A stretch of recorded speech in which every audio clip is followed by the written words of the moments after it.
Peace. This is a Meat and Potato Sorcery production starring myself, the Water Alchemist, and today's topic for the occult family is what necromancy can teach you. Now, last year I had did a video entitled Magical IQ, and my position was, or my hypothesis is, if you have an artistic IQ, a basketball one, or even a musical one, my position was you have to have a magical one. So I did a video and there was someone trolling and they were saying, well, what makes you say that and this, that, and the other? Because you know how trogs think. They're very pedestrian. Like no matter what, they're like that battered wife when it comes to religion and Jehovah. You know, Jehovah, he gets everything done, but you know, again, that's that battered woman syndrome. Oh, he only beat me because he loved me. You know, that's a trog for you. So now I was doing some research and I came up with a welcome surprise. And I had said this before, and being a sorcerer and working with demons and angels, as well as gods and goddesses, they were like telling me your observation when it comes to a magical IQ is correct and yours will raise in time.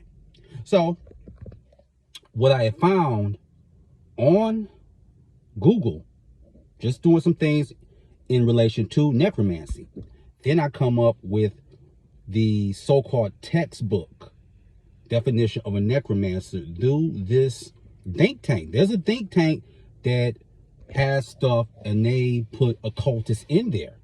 I was also told that from them, and they said, yeah, you're on that, you're in their database. This is a necromancer, someone who is introverted, very analytical, someone that seeks knowledge, deals with taboo subjects such as the dead and the undead, vampire or vampire magic. Also, they're self-sufficient and they have a high IQ. And that was from a database. And they have various descriptions of necromancers, but that one is really across the board. So there it is. Now let's take this further.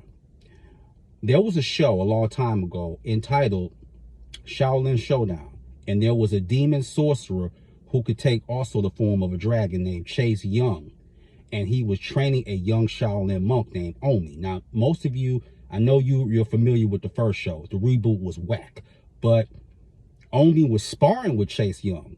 And he said to Chase, why are you teaching me all your tricks?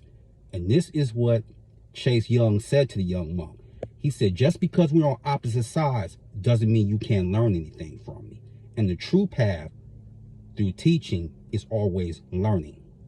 That's how you become a teacher. And that was a cartoon that's like over 20 years old. But you can see excerpts of it via, of course, social media. So this leads to the next thing. There is an article, Axiom.com, AXIOM. They're talking about young people, and this is the crux of the article. Young people are returning back to learning folk magic and breweria. That's what they're doing. And this article was January 18th of this year, 2024. So this begs the question that I have for a lot of the fluffy bunnies. What are you going to do? Because there's always been a constant war.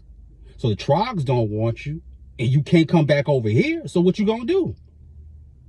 You know, let that mystery keep you up at night. So again, the position has been proven, and they told me that. They said, yes, there is a magical IQ. Yours will raise. And I tested that premise. It rose by 3 points.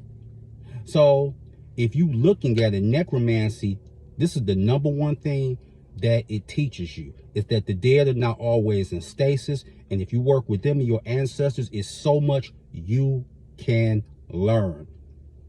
But it's up to you to come to them, not the other way around. Okay?